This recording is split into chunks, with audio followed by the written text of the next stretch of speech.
ओम शांति। ओम शांति। आज 9 जनवरी 2026। आज हम अपने परमपिता परमात्मा श्री बाबा के 9 जनवरी 2026 के महावाक्य सुनेंगे, जिसका शीर्षक है सच्चे बाप के साथ सच्चाई, कर्म, ड्रामा और जीवन मुक्ति की गहन यात्रा। जैसे हम देखते हैं कि आजकल चारों ओर एक ही माहौल दिखाई देता है। क्या? कि गलती हो जाए तो छिपा लो। सच बोलने से सब डरते हैं।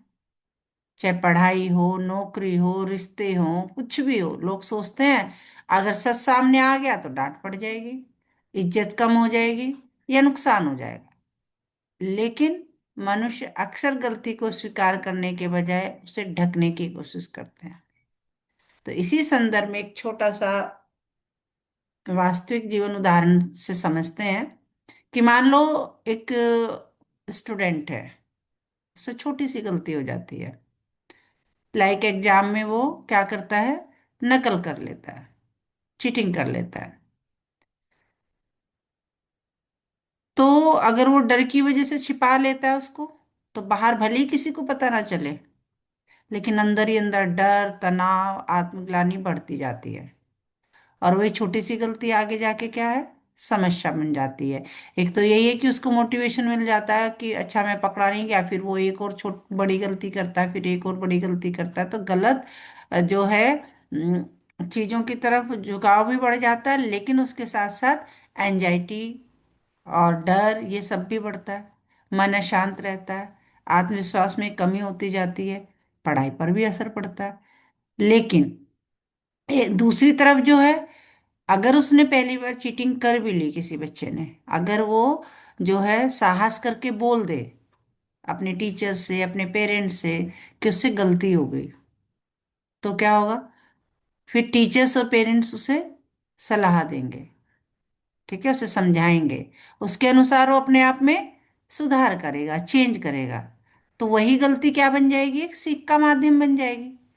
उससे क्या होगा? उसका मन एकदम हल्का हो जाएगा, भरोसा बढ़ेगा, आत्मविश्वास बढ़ेगा, और फ्यूचर में उसके जो रिजल्ट्स हैं वो श्रेष्ठ हो जाएंगे। तो यही जीवन का सत्य है कि जो गलती छिपाई जाती है वह भीतर ही भीतर खाती रहती है, और जो गलती स्वीकार कर ली जाती है वही आत्मा को हल्का कर आगे बढ़ने की शक्ति देती है। तो यही मुरली का भाव है। क्या कह रहे हैं बाबा? कि बाप के सामने कुछ भी छिपाने की जरूरत नहीं। सच्चे बाप के साथ सच्चा रहना ही कर्मों को श्रेष्ठ बनाने की सबसे बड़ी युक्ति है। क्यों? क्योंकि सच, स्वीकार और सुधार, सच बोलो, फिर उसे स्वीकार करो और उसमें सुधार करो, यही आत्मिक उन्नति का मार्ग है। और यही इस मुरली का सार है। तो कर्मों को श्रेष्ठ बनाने की युक्ति यह है कि इस जन्म का कोई भी कर्म बाप से न छिपाएं। श्रीमत के अनुसार कर्म करेंगे तो हर कर्म श्रेष्ठ बनेगा। पाप कर्म को छिपाने से उसका प्रभाव बढ़ता है, योग टूटता है और नुकसान होता है। इसलिए सच्चे बाप के साथ सदा सच्चे रहो। सच, स्वीकार और सुधार से ही कर्म शुद्ध और जीवन सफल बनता है। मान लो एक व्यक्ति है जिसको पता चल गया कि उसकी नौकरी का ट्रांसफर बहुत अच्छे शहर में होगा, प्रमोशन होके जा रहा है, वो बेहतर पद पे जा रहा है, अच्छी सुविधाओं के साथ जो है उसका ट्रांसफर होने वाला है। अभी उसे पुराने शहर में केवल 2-3 महीने रहना है। तो अब सोचिए, क्या वह व्यक्ति पुराने किराए के घर की छोटी छोटी समस्याओं पर ज्यादा परेशान होगा? क्या वह स्थायी सजावट की और डेकोरेट कर लूं, भारी सामान अनावश्यक झगड़ों में उलझेगा कि और एक नया बेड ले लूं, एक और नया सोफा ले लूं? होगा ऐसा कुछ? नहीं। उसका ध्यान कहाँ होगा? उसका ध्यान होगा अपने काम को ठीक से पूरा करना, गलतियां न बढ़े और नई जगह के लिए खुद को योग्य बनाना। अगर वह सोचने लगे यही यही यहाँ तो रहना नहीं है। लापरवाही से काम करे, बॉस से उल्टा व्यवहार करे, नियम तोड़े, तो उसका ट्रांसफर भी खतरे में पड़ सकता है। आगे रिपोर्ट भी गलत जा सकती है। इसलिए वह हर कदम सोच समझ कर रखता है, क्योंकि उसे निश्चित ज्ञान है कि आगे बेहतर भविष्य है। तो यही भाव इस मुरली में बाबा समझाते हैं। बाबा कहते हैं, मीठे बच्चे, तुम इस पुरानी दुनिया में थोड़े दिन के मुसाफिर हो। दुनिया के लोग सोचते हैं कि यहाँ अभी हजारों साल और चलना है। कहते हैं ना, लाखों साल जो है उसकी उम्र बता देते हैं। इसलिए भी इस दुनिया को सब कुछ मानकर धन पद शरीर और संबंधों में उलझे रहते हैं। लेकिन तुम बच्चों को निश्चय है, बाबा कह रहे, तुम बीकेज को निश्चय है कि ये पुरानी दुनिया समाप्त होने वाली है और हम नई पावन दुनिया की ओर जा रहे हैं। और जरा गहराई से इस बात को समझते हैं कि आंखों से दिखने वाली दुनिया और आत्मा की सच्चाई में कितना अंतर है। जो कुछ हम आंखों से देखते हैं, घर गाड़ी शरीर रिश्ते, सब नष्ट होने हैं, सब नाशवान है। लेकिन आत्मा क्या है? अविनाशी है। जैसे मोबाइल बदल जाते हैं लेकिन सिम वही रहती है, वैसे ही शरीर बदलते रहते हैं, आत्मा वही रहती है। इस समझ से जीवन का दृष्टिकोण बदल जाता है।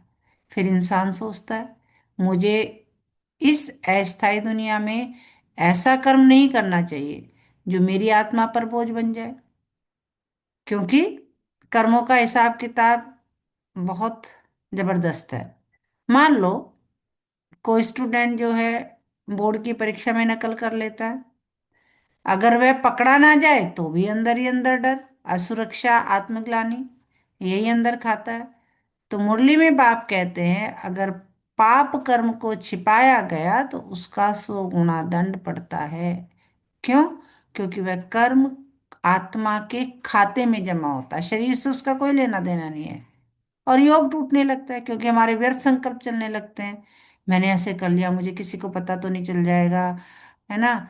एक को पता चल गया तो चार को पता चल जाएगा, मेरी बेइज्जती हो जाएगी, मुझे डांट पड़ेगी, ऐसे ही। और इसके विपरीत अगर कोई बच्चा गलती होने पर तुरंत टीचर को बताता है तो सजा तो मिलेगी। पेरेंट्स को बताएगा, टीचर को बताएगा, सजा तो मिलेगी। लेकिन उसका मन हल्का रहता है और वो आगे संभल कर चलता है। इसलिए बाप कहते हैं, सच्चे बाप के साथ सच्चे रहो। फिर बाबा जो है पुरानी दुनिया और रावण राज्य के बारे में बताते हैं। आज की दुनिया में क्रोध को क्या कहते हैं? पावर कहते हैं, कि अच्छा क्रोध नहीं करेंगे तो कोई सुनेगा ही नहीं। लालच को स्मार्टनेस कहते हैं, और विकार को नॉर्मल लाइफ कहते हैं, कि ये तो नॉर्मल है, सभी के साथ है। लेकिन अंदर से इंसान खाली, अशांत और असंतुष्ट रहता है। सब कुछ है उसके पास, है ना? यह है रावण राज्य, जहां आत्मा कमजोर होती चली जाती है। बाप समझाते हैं कि नई दुनिया राम राज्य है, जहां पवित्रता, शांति और प्रेम स्वाभाविक होते हैं। लेकिन राम राज्य पाने के लिए अभी संगम युग पर पुरुषार्थ करना पड़ता है। फिर बाबा कहते हैं कि माया से सावधानी रखनी है। इसे एक उदाहरण के माध्यम से समझते हैं। जैसे कोई व्यक्ति मीठा छोड़ने का निश्चय करता है कि मैं शुगर नहीं लूंगा आज से। पहले दिन सब ठीक, दूसरे दिन बस थोड़ा सा, फिर धीरे धीरे पुरानी आदत वापस। माया भी ऐसे ही आती है, कभी विचारों से, कभी दृष्टि से, कभी छोटे छोटे समझौतों से। इसलिए बाप बार बार खबरदार करते हैं कि कुछ भी भूल हो तो छिपाओ मत, साफ बताओ, क्योंकि छिपाने से गिरावट तेज हो जाती है। बाबा समझा रहे हैं कि तुम्हें तो नई दुनिया की खुशी में रहना चाहिए। जैसे माता पिता अपने बच्चों के लिए नया सुंदर घर बनवा रहे हो, तो बच्चे खुशी से कहते हैं ना, यह घर हमारे लिए बन रहा है। वैसे ही ये नई दुनिया हम आत्माओं के लिए बन रही है। जितना हम बाप को याद करेंगे उतना हम कांटों से फूल बनते जाएंगे। यह खुशी बनावटी नहीं होती, ये अंदर से निकलने वाली खुशी होती है। आज की मुरली से धारणा के लिए मुख्य सार समझते हैं क्या है।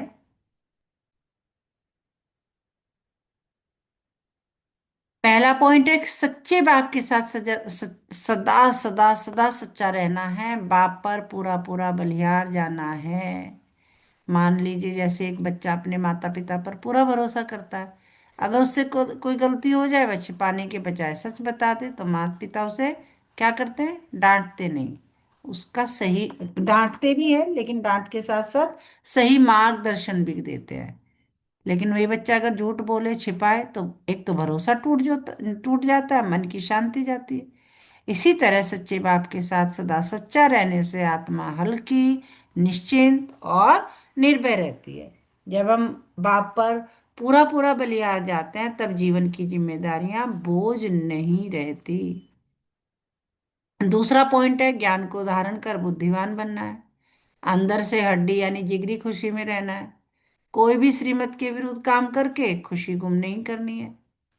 अगर कोई स्टूडेंट नियमित पढ़ाई कर रहा है, एक जो है कांस्टेंट स्टडी कर रहा है, और टीचर की, पेरेंट्स की बात मानता है, उसे अंदर से एक स्टेबल खुशी रहती है, स्थिर खुशी रहती है। क्यों? क्योंकि वह जानता है कि वह सही रास्ते पर है। लेकिन अगर वह जानबूझकर नियम तोड़े, तो बाहर हंसता रहेगा पर अंदर से डर और बेचैनी रहेगी। इसी तरह से ज्ञान को धारण कर जब हम श्रीमत के अनुसार चलते हैं, तो बुद्धि बुद्धिमान बनती है और भीतर से जिगरी खुशी रहती है। और श्रीमत के विरुद्ध कोई भी कर्म उस सच्ची खुशी को छीन लेता है। वरदान है आज की मुरली से, ड्रामा के पॉइंट के अनुभव द्वारा सदा साक्षीपन की स्टेज पर रहने वाले अचल अडोल भव। मान लो कोई ट्रेन लेट हो जाती है। एक यात्री प्लेटफॉर्म पर खड़ा होकर चिल्लाता है, गुस्सा करता है, तनाव में आ जाता है, है ना। और दूसरा यात्री जानता है कि जो होना है वो ड्रामा के अनुसार ही है, ट्रेन लेट है तो लेट ही आएगी। वह घड़ी देखता है, शांत रहता है और इस समय का उपयोग करता है, या तो किताब पढ़कर, या आत्मचिंतन से, या किसी से प्रोडक्टिव बात करके। सिचुएशन दोनों के लिए एक ही है, घटना दोनों के लिए एक ही है, पर स्थिति अलग है। यही है साक्षीपन की स्टेज। ड्रामा की पॉइंट का अनुभव रखने वाला व्यक्ति हर परिस्थिति को देखकर यह नहीं कहता कि मेरे साथ ही ऐसा क्यों हुआ, बल्कि ये समझता है इसमें भी मेरा कोई कल्याण छुपा है। इसलिए वह बुरे में बुराई नहीं देखता, अच्छा ही ढूंढ लेता है। जैसे किसी को नौकरी में अपेक्षित प्रमोशन नहीं मिला, एक व्यक्ति निराश होकर टूट जाता है, जबकि ड्रामा को समझने वाला सोचता है शायद बाप मुझे किसी और श्रेष्ठ तैयारी या अवसर के लिए समय दे रहे हैं। इस सोच से वह अचल अडोल रहता है, न हिलता है और न ही डगमगाता है। यही वरदान है कि ड्रामा की पॉइंट की ऑथोरिटी से यह निश्चय, कौन सा? कि मैं कल्याणकारी बाप का बच्चा हूं। यह कल्याणकारी युग है, इसलिए अब अकल्याण का खाता समाप्त। इस अनुभूति से आत्मा एकरस, शांत और सदा साक्षी बनी रहती। स्लोगन है आज की मुरली से, जो समय को अमूल्य समझकर सफल करते हैं, वह समय पर धोखा नहीं खाते। जैसे एक स्टूडेंट रोज थोड़ा थोड़ा समय पढ़ाई को अमूल्य समझकर लगाता है, समय पर होमवर्क करता है, रिवीजन करता है, आलस्य में समय नष्ट नहीं करता, सोशल मीडिया पर समय नष्ट नहीं करता, परीक्षा के दिन उसे घबराहट नहीं होती। क्यों? क्योंकि समय ने उसे धोखा नहीं दिया, उसने समय का सही उपयोग किया था। लेकिन दूसरी ओर दूसरा छात्र सोचता है अभी बहुत समय है, आज टाल देता है, कल टाल देता है, कर लेंगे, हो जाएगा। परीक्षा अचानक सामने आती है, और तब परीक्षा अचानक मतलब परीक्षा का दिन आ जाता है, कल कर लेंगे, कल कल करते करते, और तब वही समय उसे धोखा देता हुआ लगता है। यही स्लोगन का सार है कि जो व्यक्ति समय को अमूल्य मानकर हर क्षण को सही दिशा में लगाता है, चाहे वह पढ़ाई हो, काम हो, आत्मिक साधना हो, वह अंत में पछतावे से बच जाता है।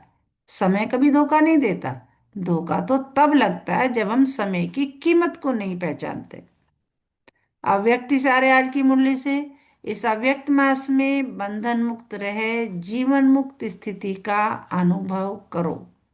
मान लीजिए कोई व्यक्ति बाहर से तो आजाद है, उसके पास नौकरी, पैसा, घर, सब कुछ है, लेकिन मन में डर, गुस्सा, ईर्ष्या और चिंता भरी रहती है।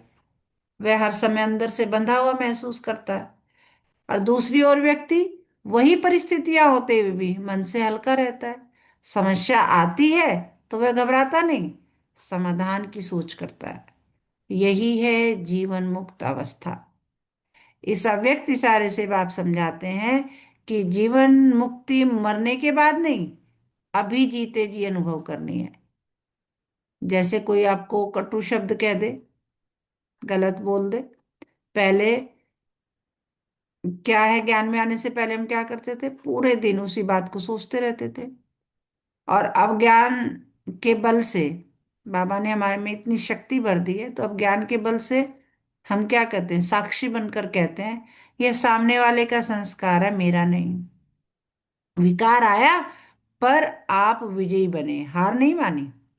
इसी तरह व्यर्थ संकल्प, उसने ऐसा क्यों किया, मेरे साथ ऐसा क्यों हुआ, इनसे मुक्त हो जाना, गलत कर्मों और मन की उलझनों से ऊपर उठ जाना, यही है जीवन मुक्त अवस्था।